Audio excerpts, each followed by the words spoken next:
नमस्कार। क्या कभी सोचा है कि हमारी रोजमर्रा की चीजों में कितना कमाल का साइंस छिपा होता है?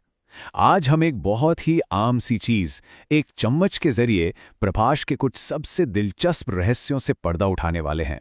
तो चलिए सीधे सवाल पर आते हैं। कभी एक चमकदार चम्मच के अंदरूनी हिस्से में झांका है? अगर हाँ, तो आपने जरूर नोटिस किया होगा कि अरे, इसमें तो चेहरा उल्टा दिख रहा है। ऐसा क्यों होता है? बस यही वो पहेली है जिसे हम आज मिलके सुलझाने वाले हैं। अच्छा, चम्मच की इस गुत्थी को सुलझाने से पहले एक बहुत बेसिक सी बात समझ लेते हैं। देखिए, हम कोई भी चीज तभी देख पाते हैं जब लाइट किसी बल्ब या सूरज से निकलकर उस चीज से टकराती है और फिर वहां से बाउंस होकर हमारी आंखों तक पहुंचती है। बस इसी बाउंस्ड लाइट की वजह से हमें पूरी दुनिया दिखाई देती है। ठीक है, तो अब आते हैं हमारे आज के हीरो यानी चम्मच पर। एक साधारण सा चमकदार चम्मच असल में एक नहीं बल्कि दो अलग अलग तरह के शीशों की तरह काम करता है। ये कोई मामूली फ्लैट शीशा नहीं है, ये घुमावदार है और सारा खेल बस इसी घुमाव का है। आप चाहें तो अभी ट्राई करके देख सकते हैं।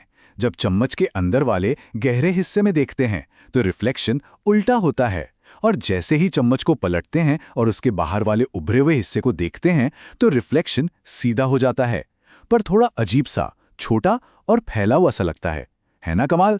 एक ही चम्मच पर दो बिल्कुल अलग अलग रिफ्लेक्शन।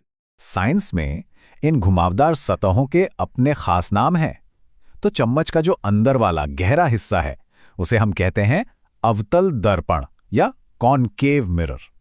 ये लाइट को एक जगह इकट्ठा करता है, और जो बाहर का उभरा हुआ हिस्सा है वो है उत्तल दर्पण यानी कॉन्वेक्स मिरर।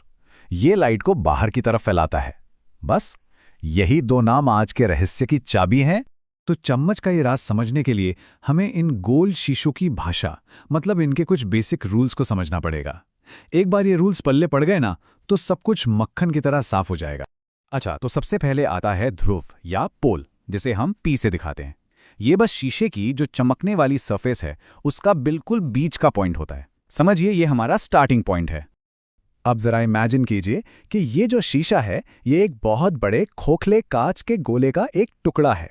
तो उस पूरे गोले का जो सेंटर रहा होगा ना, बस उसी को हम इस शीशे का वक्रता केंद्र या सेंटर ऑफ कर्वेचर कहते हैं, और इसे सी से दिखाते हैं।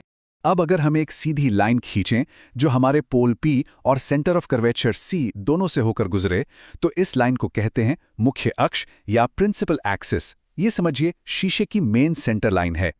अब देखिए अवतल दर्पण का असली जादू। अगर सूरज की सारी किरणें जो पैरेलल आ रही हैं उन्हें एक अवतल दर्पण पर डाला जाए तो ये दर्पण उन सब किरणों को एक ही पॉइंट पर इकट्ठा कर देता है, और ये पॉइंट इतना इतना पावरफुल हो जाता है कि आप इससे सच में कागज जला सकते हैं। सोचिए, ये है लाइट की असली ताकत।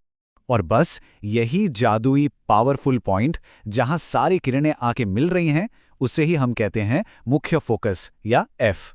ये अवतल दर्पण का सबसे सबसे इंपॉर्टेंट पॉइंट है। तो ठीक है, अब हमें शीशे की ABCD तो पता चल गई।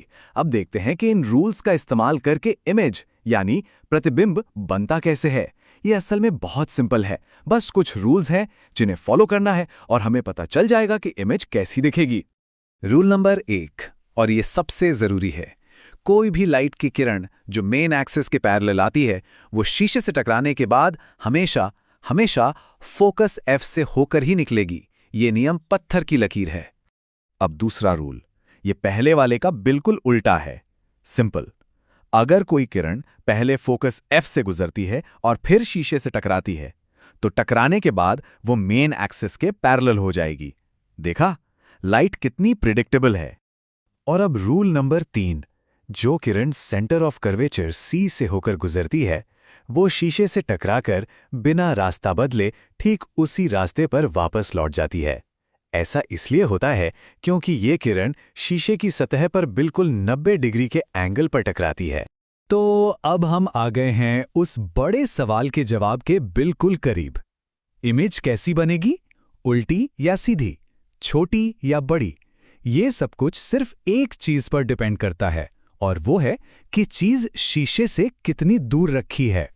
अब जरा इस टेबल पर नजर डालिए, सारा जवाब यहीं छिपा है। जब हमारा चेहरा चम्मच से दूर होता है, मतलब टेबल की दूसरी लाइन देखिए, C से परे, तो इमेज कैसी बन रही है? वास्तविक और उल्टा, रियल एंड इन्वर्टेड। बस इसीलिए चेहरा उल्टा दिखता है। लेकिन अब असली जादू देखिए। जैसे ही आप अपने चेहरा चम्मच के बिल्कुल पास ले आते हैं, यानी इस टेबल की आखिरी लाइन P और F के बीच, तो इमेज अचानक से आभासी और सीधी, वर्चुअल एंड अपराइट हो जाती है और बड़ी भी दिखती है। तो दूर रखने पर उल्टा, पास लाने पर सीधा और बड़ा। बस यही है चम्मच का राज। पर रुकिए, ये कहानी सिर्फ चम्मच की नहीं है। यही सेम प्रिंसिपल्स हमारी दुनिया में कितनी जबरदस्त टेक्नोलॉजीज में इस्तेमाल होते हैं। चलिए कुछ एग्जाम्पल्स देखते हैं। जैसे कि टॉर्च और गाड़ियों की हेडलाइट्स में इन्हीं अवतल दर्पणों का इस्तेमाल होता है ताकि लाइट की एक पावरफुल सीधी बीम दूर तक जाए। डेंटिस्ट जो छोटा सा शीशा इस्तेमाल करते हैं वो भी यही होता है।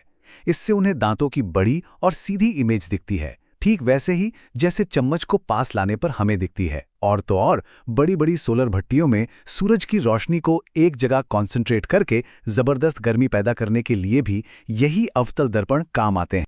तो अगली बार जब भी आपके हाथ में कोई चम्मच आए तो याद रखिएगा कि आप सिर्फ एक बर्तन नहीं देख रहे हैं, आप असल में फिजिक्स को एक्शन में देख रहे हैं। जो नियम आपके चम्मच में एक छोटी सी इमेज बना रहा है, वही नियम बड़ी बड़ी टेलीस्कोप्स को ब्रह्मांड के राज दिखाने में मदद करता है। तो आज हमने समझा रिफ्लेक्शन, यानी प्रकाश का टकराकर लौटना। लेकिन प्रकाश सिर्फ टकराकर ही नहीं मुड़ता, वो एक चीज से दूसरी चीज में जाते हुए भी मुड़ जाता है, जैसे हवा से पानी की एक बूंद में। पर वो कैसे होता है?